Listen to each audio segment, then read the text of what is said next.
It's the weekend once again, which means we Miraculous Ladybug fans have a new episode to examine. As a chronic binge watcher, I couldn't wait to get my hands on the second episode of the season. Sublimation leaked online before the official release, but those leaks didn't hold a candle to watching the full episode. Much of the episode explores three new characters, Marinette's insecurities, and how they impact one another. I think it's safe to assume these new characters will have a prominent role throughout the season, so their debut gave them a strong start. With that in mind, I'm using today's video to recap Sublimation and examine what it means for the rest of the series. The episode opens with Sublime and Adrien taking their morning run. Meanwhile, Marinette watches them from her balcony with binoculars while Alya watches on from the side. Alya mentions that Marinette seems jealous, which is obvious since she's spying on her boyfriend. However, Marinette claims she only wants to learn more about Sublime but finds it strange that she and Adrien don't speak while running together. Concerningly, she thinks the pair are hiding something. Alya's claim that Marinette must be jealous leads them back to Marinette's bedroom, where she pulls down the board she once used to track Adrien's schedule and make far-fetched plans. The board is now overcome with notes and pictures of Sublime. She explains that Sublime and her family were originally from Belgium but moved to Paris after her parents divorced. She was considered the pride and joy of her hometown as she won first prize at the conservatory, played the harp and flute, and spoke 5 languages. After moving to Paris, she hasn't stayed idle as she has joined numerous associations and clubs. In the pictures provided by Marinette, Sublime does science experiments with Max, cares for animals with Rose, joins a computer coding club, and cooks with Mayor Bustier. Her more notable achievements, which are relevant to the series, include winning gold in the para-athletics 100 and 400 meters, which led her to train for the upcoming World Championship. After her explanation, Marinette collapses in Alya's arms, claiming she'll never live up to Sublime. Alya tries to convince her to speak with Sublime face-to-face, but Marinette's insecurities get in the way. Instead of having a straightforward conversation, she plans to prove she's worthy of Sublime's friendship by being prepared to help her at any moment. Knowing her best friend, Alya can sense when trouble is on the horizon, leaving Marinette to figure it out alone. On her way out, she's stopped by Tiki, who wants to know why Alya isn't stopping Marinette from making a mistake. Alya claims that it's hard to convince Marinette to change her mind once it's made up, and Trix tactfully adds that mistakes are only learning opportunities and Marinette loves to learn. Still, Alya encourages Tiki to keep an eye on Marinette. After the new intro, Sublime's father drops her outside the school building, where she goes to her locker. Marinette follows her all the while, hiding behind fences and tables to spy on her. Tiki tries to be a voice of reason, but Marinette is certain Sublime will eventually need her help. Marinette follows Sublime throughout the school day, waiting for tragedy to strike. She tries to help her pick up her books, find chopsticks, and a replacement string for her harp, but Sublime is always a step ahead. Midway through their morning, Marinette eavesdrops on a conversation between Sublime and Adrien. Sublime reveals she's been aware of Marinette following her all day and assumes she's Adrien's girlfriend. Adrien explains that when Marinette wants to get to know someone, she can act in peculiar ways and that she doesn't mean anything bad by it.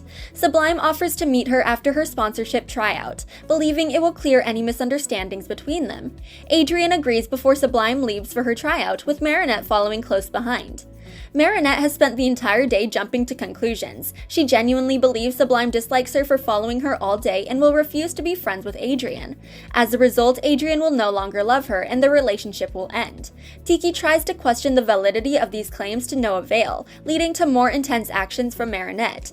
In such scenes, it almost feels like Marinette has regressed to her behavior from the first 2 seasons. Sublime and her father arrived at the stadium where her trial with her potential sponsor would be held. Her father tries to help her step through the main gate while carrying her bags, only for them to be intercepted by her mother, who claims Sublime doesn't need help and should be able to handle everything on her own if she wants to be the best. Sublime snatches her backpack and storms inside, telling us she has a very strenuous relationship with her mother.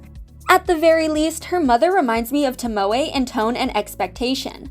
Sublime prepares for her trial in the locker room by changing into athletic gear and switching prosthetics. Here we learn that her father developed her prosthetics as he signed them with a sweet note and drawing. Marinette stands outside the door and assumes Sublime must need her help, only to find the other girl missing once she enters. Marinette again jumps to conclusions and assumes an akumatized villain attacks Sublime. Tiki points out she's probably just in the bathroom, causing Marinette to storm inside and hide in a stall before she's caught. Sublime leaves her stall and starts to wash her hands, which is when we first glimpse her insecurity and fear. Her hands shake, a clear indication of anxiety and stress. She notices this and looks into the mirror, speaking to herself as she claims her fear is within her but refuses to let it manifest and hold her back. When her hand stops shaking, she leaves the bathroom with renewed determination. Marinette, meanwhile, leaves her stall with a renewed misunderstanding. Specifically, she thinks Sublime is in love with Adrien and is upset with her for keeping her from the one she loves. When Sublime returns to the dressing room to fetch her water bottle, Marinette knocks over a mop bucket and soaks the floor before dressing herself up like an akumatized villain. Sublime sees through her ruse and walks through the soapy water, claiming she'll be happy to talk with Marinette as soon as her trial ends and begs her not to follow. Marinette panics once more and decides to transform into Ladybug. As Ladybug, she thinks she can convince Sublime to believe Marinette was akumatized. While these changes occurred in the dressing room, Sublime's parents waited on the track and field with their potential sponsor, Bob Roth. Bob is hesitant to sponsor someone whose previous medals weren't real gold. As we all know, he only cares about monetary value. Sublime's mother, Caroline, strikes a deal, claiming Bob can keep the gold medal if Sublime wins the championship. A mysterious viewer watches them from the stands with a notebook in hand. Sublime prepares to start a run, only for her nerves to resurface. When her father notices her hand shaking, he races to her aid and tells her it's okay if she wants to back out and that he will love her. She thanks him, only for Caroline to interrupt, telling Sublime not to listen to her father and to overcome her fears. Sublime starts her run despite soap sliding off her prosthetics with each step. Even with the soap, she seems to make good time as the employees at the track gasp at her speed. Things are going well until Ladybug lands in the middle of the track, claiming an akumatized villain is nearby. Surprised by the hero's appearance, Sublime stumbles and falls, breaking her prosthetics.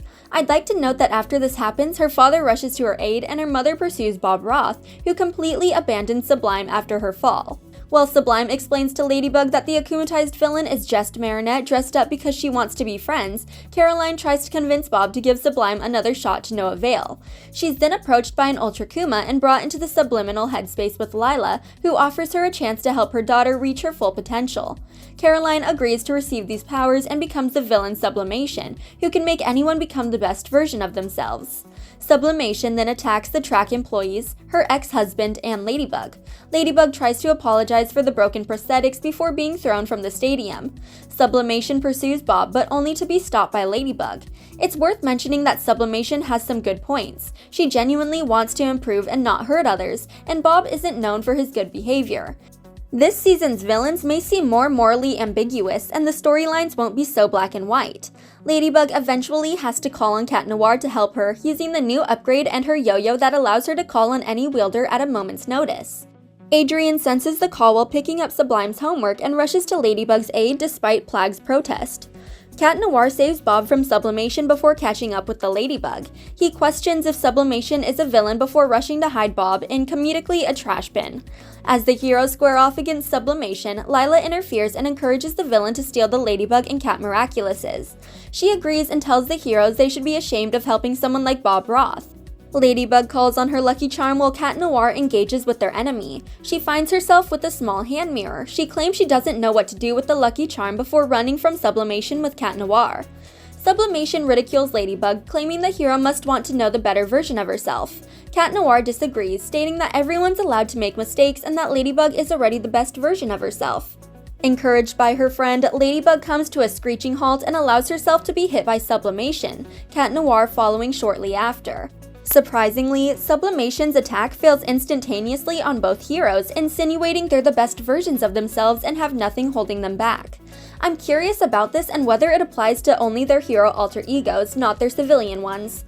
Technicalities aside, when Sublimation fails to steal the Miraculouses, Lila takes matters into her own hands, sending anti-Akumas through Sublimation's mask to attack the heroes.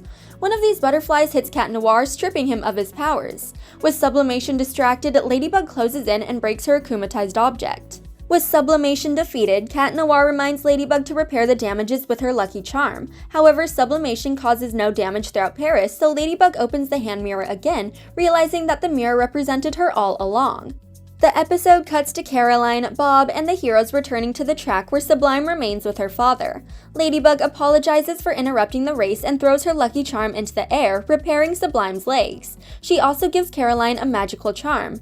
After the heroes depart, a mysterious watcher with a notebook leaves, likely being Lila. Sublime finishes her trial with the best time of the year. Bob agrees to sponsor but mentions adding shoes to her prosthetics so he has something marketable to sell. Her parents disagree, claiming they can't add shoes because of the prosthetics' blades and claim they'll find a different sponsor who will respect Sublime's needs. Bob storms off in a rage, but Sublime seems thrilled that her parents are on the same page. When she returns to the locker room, she finds Marinette waiting for her, and they have a heart-to-heart that reconciles their misunderstanding. Sublime shows interest in getting to know Marinette and even cracks a joke to break the ice. This episode contains a post-credit scene of Sublime and her family standing outside Tomoe's front door. Caroline thanks Tomoe for becoming Sublime's new sponsor, and Tomoe claims thanks are unnecessary as she knows what it's like to live with a disability. After the family leaves, Tomoe approaches her window that overlooks the Eiffel Tower before offering the camera a sinister smile. In case longtime fans need a reminder that she's a leftover villain from the previous season whose goals remain a mystery. I worried about the introduction of new characters in the 6th season because the roster is already full. Balancing the hero team alone will be difficult as there are barely enough episodes to include every hero. However, I sincerely enjoyed meeting Sublime and seeing what she has to offer the series. It's nice to have a character with disabilities finally represented in the series, and her journey feels reminiscent of storylines shared between Adrian and Kagami. She seems strong-willed and determined to achieve her goals, but fear and insecurity still linger beneath the surface. She's multi-layered and dealing with the struggle of divorced parents. There's a lot on her plate and she's dealing with some pretty heavy things for a teenager. I'm looking forward to seeing what's next for her, and I hope she'll continue to be Marinette and Adrian's close friend. Thanks for watching. If you enjoyed this video, hit that like button, subscribe to our channel, and turn on notifications to stay updated on our uploads.